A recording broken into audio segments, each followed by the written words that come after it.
the first letter say? Because I don't remember, man. What did it say? Do you remember? Want me to pull it up and read it? Sure. Go for it, man. Hold on.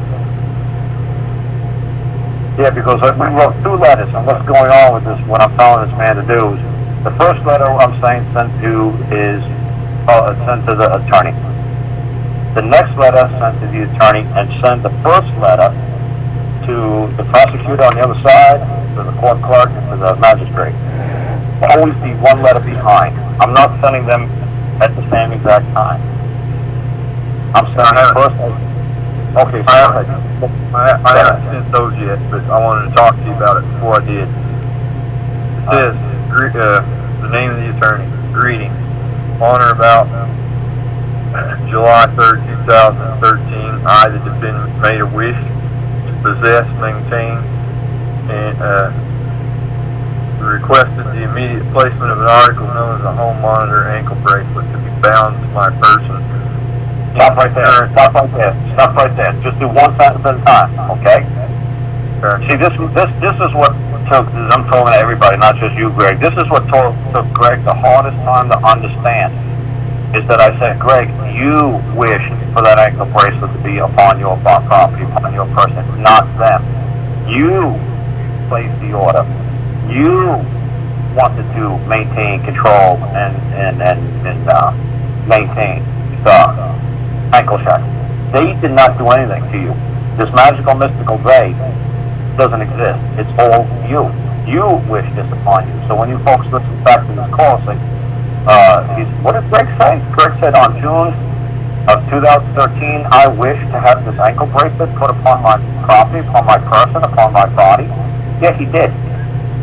He finally sent me the paperwork the other day, terms and conditions of release.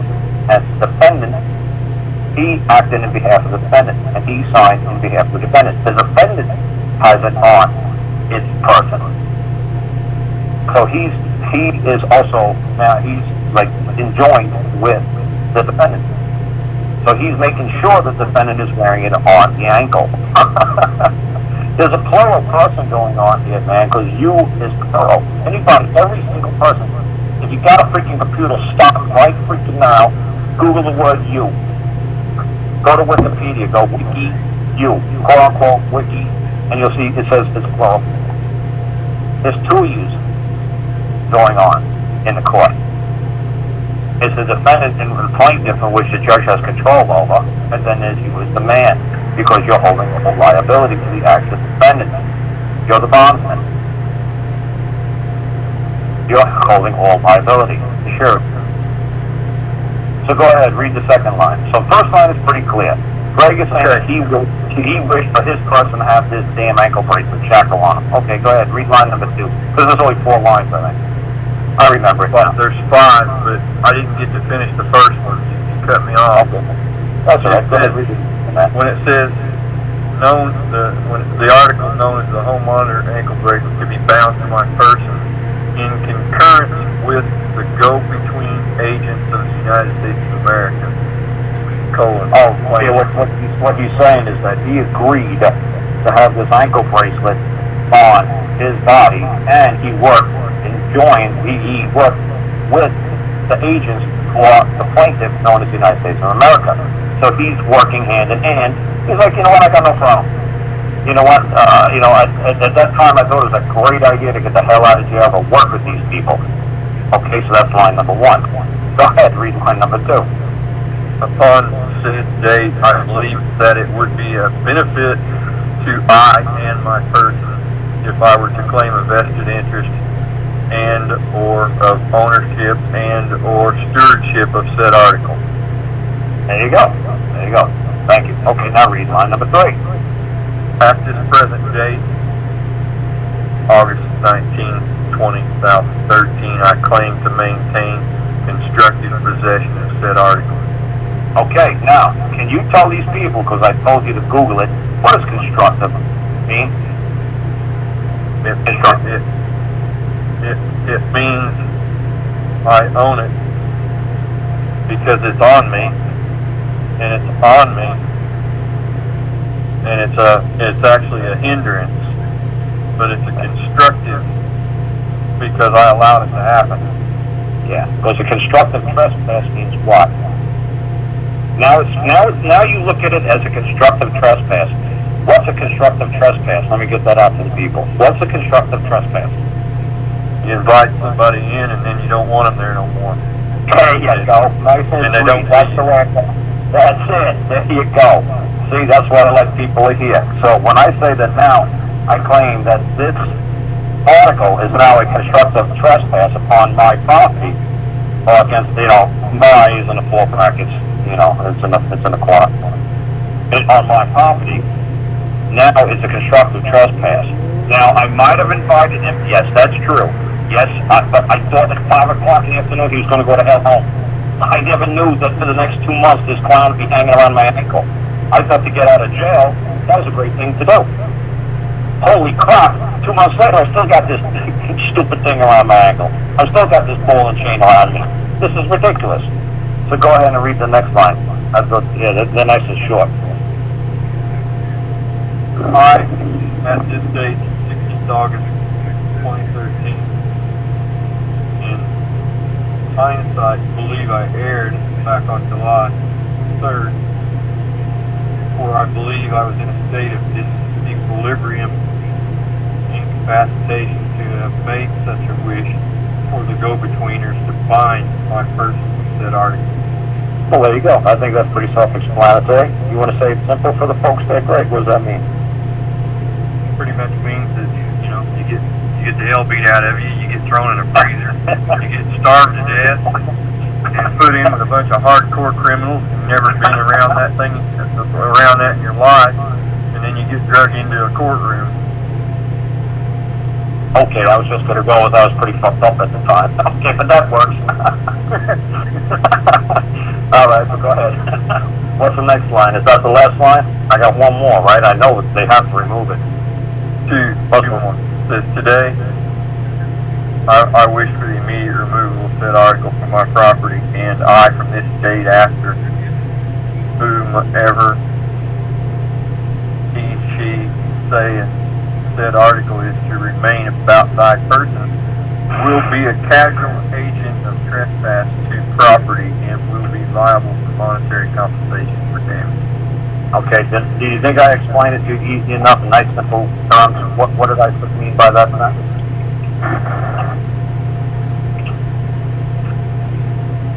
Basically, a casual agent, one who is doing the constructive trespass. Yes, so put it in nice simple terms. I thought that was. What's that? No, the constructive trespass ain't simple. Say it simple so everybody understands. They came in your life and did this, and put this on you, and now you don't want them there anymore. Right, you invited somebody into your life, into your home, and now you're like, look, not only do I want you out of my life, I also want you shit the hell out of it too. And if you don't, I'm going to hold you liable for not getting the damn stuff out of you, and I mean now. Okay, go ahead. But see, I don't write hateful like that. I write nice and old English crap. Excuse me, Karl. Danny said unmute him. He got something to say too.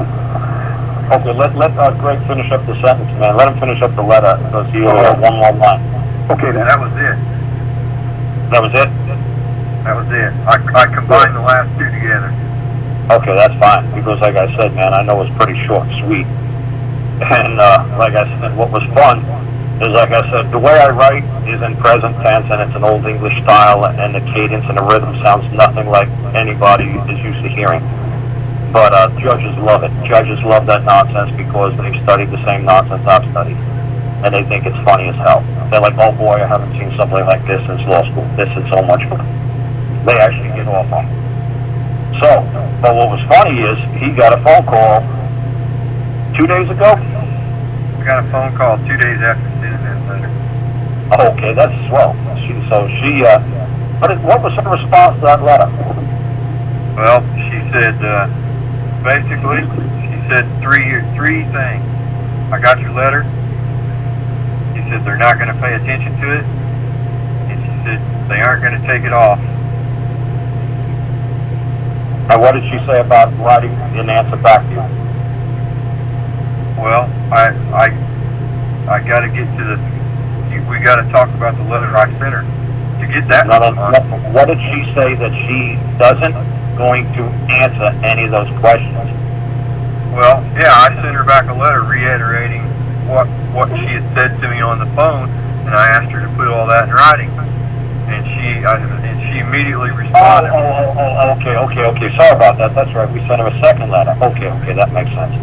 Now, yeah. What did the second letter say? It's real short. I'm skipping it. Yeah, this letter's real short. I'll say it in one breath. It says, "Thank you for your quick communique.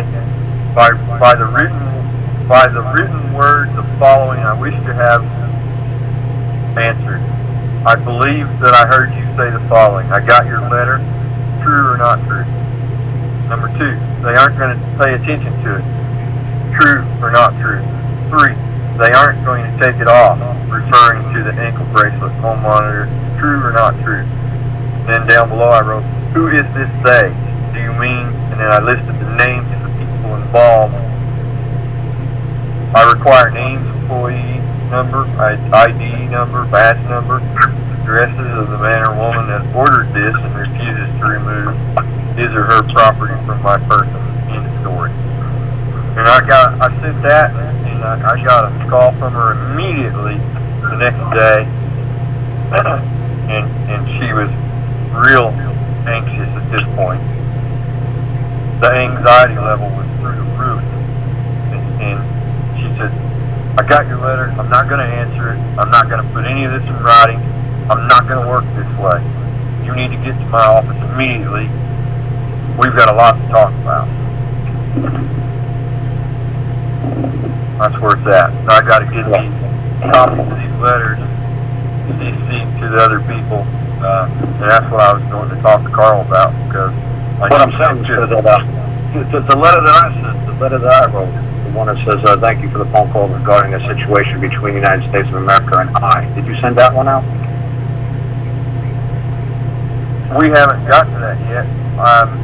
It was only yesterday when we talked about that. And the one that I sent, the one I sent to you. Let me see. The one that I sent to you was the 21st. So that was 3 days ago. 21st was Wednesday. That's the last letter I sent to you. I said, did you send that one off yet?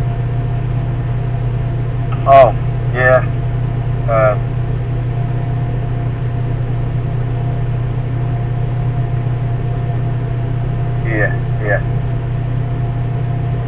Yeah, because like I said, because the one that you were asking. That's the one that she called immediately and went through the roof. When did she call you? I mailed it one day. She got it the next and called me immediately. I'll bet she was opening the letter and calling me at the same time. All right. I'll bet she called me before she got through half of it, because it was early. Because you said that, because I remember you said that she's not going to put anything in writing. She's not going to answer anything in writing. Right. So that's the whole thing, is I'm trying to get these folks to make sure that you hold anybody that you talk to in writing. They have to respond to you in writing. He won't. Right, so like I said, not just a phone call conversation. So you said to me the other day, she said that she's not going to put anything in writing. Remember you said that to me? Yep. And I said to you, okay, what did I say to you, what you should have told her immediately?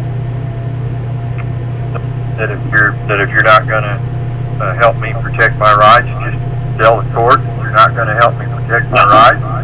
No. What I told you, I said, the very first thing you told me, you said she called me up and she said, they're going to ignore the letter. I got your letter. They're going to ignore your letter, and I'm not going to put anything in writing because that's not the way I work. Do you remember that? Yeah, but you also said about denying my rights.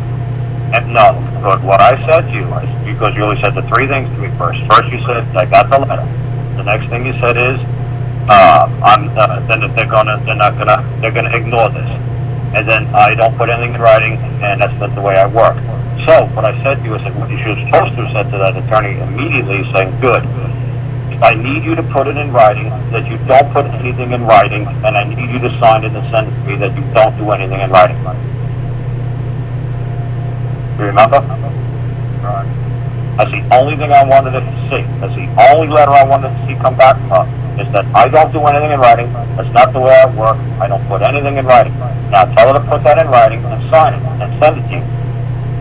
Because it's your word against her word that she doesn't put things in writing.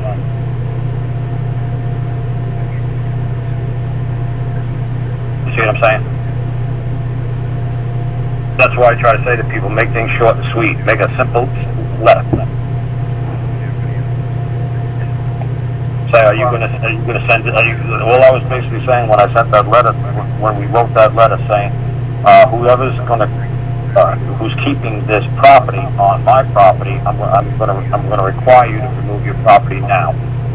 I no longer want it. I don't want to maintain it. I don't want to be the steward of it. I just want it gone, and I want it gone now. If you don't get it off my property, I'm going to hold whoever has the ability to remove this from my property liable for damages.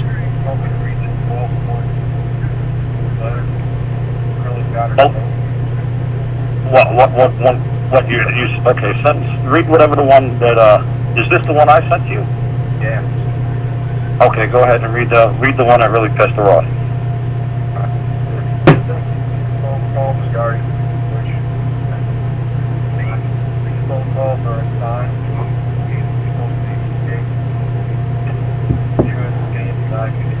phone calls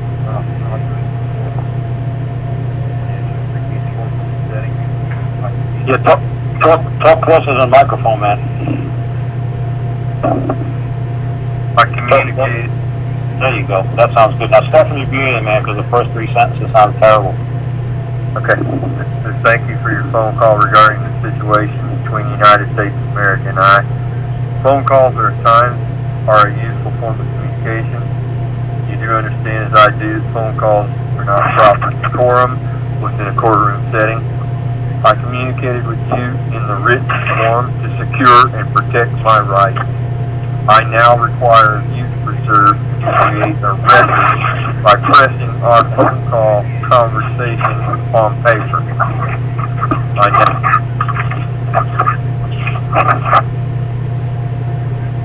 Yeah, sorry about that, man. That was Little Bill. Go ahead, Greg. That was Little Bill. I now require you to make delivery of said paper to my person post haste. I now require you to answer these following questions. Question. Is it true I made a presentment of a letter to you? Question. Is it true that you said they are not going to pay attention to it? 3. Question. Is it true that you said they are not going to pay attention to it? If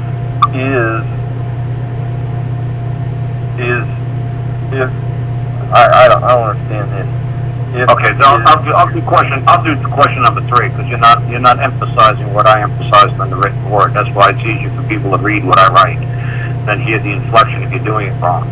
See, it says 3. Question. Is it true that you said they are not going to pay any attention to it? Is it in reference to A, my letter, or B, my wish to have they to remove their property from my person? See, the whole thing is that Greg's forgetting to tell you folks is the question number 2 was very important. Question number 2, is it true that you said they are not going to pay any attention to it? Now, I don't know if you people know what the word they means. They can never, ever be used as an adjective. They is a pronoun defining a person or a thing, a noun. So what is this they? The lawyer said to him, they are not going to remove it. Okay, let me see. The plaintiff is the United States of America, okay? And the defendant is Greg, okay? So who is this magical they?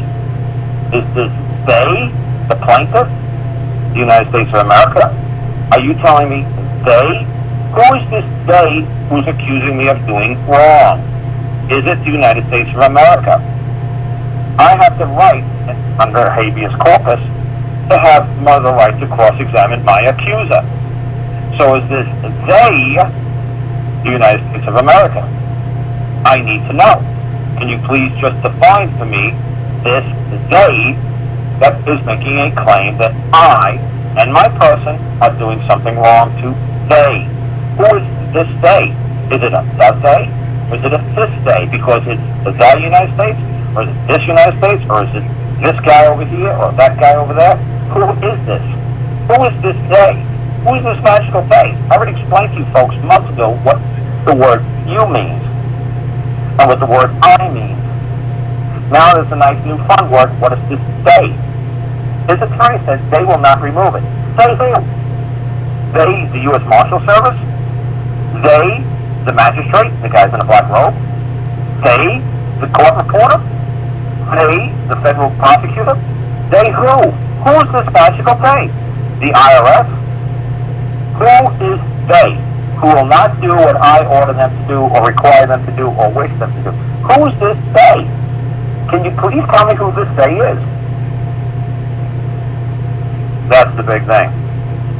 So like I said, if you just read the letter word for word, it kind of doesn't make any sense. Unless, everybody understands what the word they means and the way I've emphasized the word it. And it's in quotations and it's in bold. So yeah, and it's italicized. Right. What is this they and what is this it? They said they're not going to remove it. What is this it? Is this it the ankle bracelet? Or they're not going to pay attention to it in reference to my letter that I just sent to them? Are they going to dishonor my presentment of a letter? Are you going to say they're going to ignore it and not respond within 72 hours? Are they going to ignore it, my present? Or are they going to ignore it, my wish to have this ankle bracelet removed from my property? What is the it that you're referring to, lawyer lady? Be precise, because I'm going to break your balls. And I'm going to make you say exactly what you mean. And you are going to put it in writing. And if you don't like to play by the rules, which is normal rules all over the planet, that when we communicate, I want to do it in writing. And when you tell me something, I need it to be precise because you're telling me I'm going to go to jail, I'm going to federal prison. You better believe we are going to do this by the letter of the law. We are going to do this by the book, by the numbers 1, 2, 3. You will put it in writing. You will sign it. You will explain to me if you're supposed to be the federal attorney lady who's supposed to help me. I need you to define who this they is who's coming after me. Who is this they? Am I coming after them? Am I the accuser? Am I the prosecutor? Or are they? Can you just tell me what is the nature of the parties in this case? Their case, because it's not my case, it's their case. You're going to have to define for me where I stand in this they's case. Is it they who? So you should be like, well, stop being such an asshole, and you know who they are. You know who they are. No, I don't know who this fucking they are. You tell me who's this they. Because I'm telling Greg, he's the they. He's the one who wishes everything in what you do with the IRS. He's the they who wanted the ankle bracelet. He's the they who's going to prosecute himself. He's the they who's going to open his mouth and will give up his Fourth and Fifth Amendment rights. He's the they. The only way they can get you is you have to confess. Just like you could watch all those old movies, man, Spanish Inquisition. Oh, the priests can't kill you because they're good, godly priests. But what they do is they torture you so much that you finally say, oh, I confess, please kill me, because I know I've done wrong. And the priest says, okay, we'll let you out of this earthly bond and torture, that you put yourself through. They say, no, dude, you put me through this. Oh, no, we didn't put you through it. You put yourself through this. You wanted us to do this to you. Remember? You wanted us to do this to you. I don't remember. Then the torture keeps going on. They're just fucking with you. They're playing word games with you. You got to know who the it, the they, the you, the I is. It's ridiculous what they're doing to you. Or it's ridiculous what they're doing to I, as a man, or I, as a woman. The other person I'm speaking to on the other end of his phone, not to you. So that's why you always laugh when you folks see me for years writing back and forth to some people. I always write the word use with the SE on it because I want to let you people know you is plural. So I say, you know what? Let's write use to these folks. Y-O-U-S-E. You people say, there's no such word. It's like, okay, but do you know you is plural? No, I don't. I said, okay, when I write SE, does it look plural? Well, it looks plural now. And there you go. Because they're effing with you. It looks singular, but it's plural. So I'm going to write it so it's plural. I'm not messing with you people. I'm not part of their team. I'm not going in Y-O-U. I'm writing Y-O-U-S-E because you know what? It's plural. I don't hear anybody calling up on this thing say, Karl, I just Wikipedia'd the word you. It's not plural. No, you don't hear anybody. I've been telling people this since like November, December. And then some guy did a great call on Angela's show. He spent like an hour just explaining the word you even better than I did because I could do it in about 10 seconds. That guy spent the whole hour. God bless him. Because I don't feel like spending an hour explaining what this day is. I always feel like spending an hour explaining what the word I means. This is simple. So thank God other people are picking up the ball and running with it. And it's like, hey, you know what? I listened to the Karl on Angela's show last week, and he brought up the word you, and he said, hey, you guys better learn what this word means. Or they're going to eat you for lunch every time you walk in the court and say, hey, is this you, Bob? Hey, is this you, Sam? Hey, is this you, Joe? Yeah, he's got joinder. He's got now, he controls the defendant because Joe is listed as the defendant. So now the judge has jurisdiction over the, the phone died.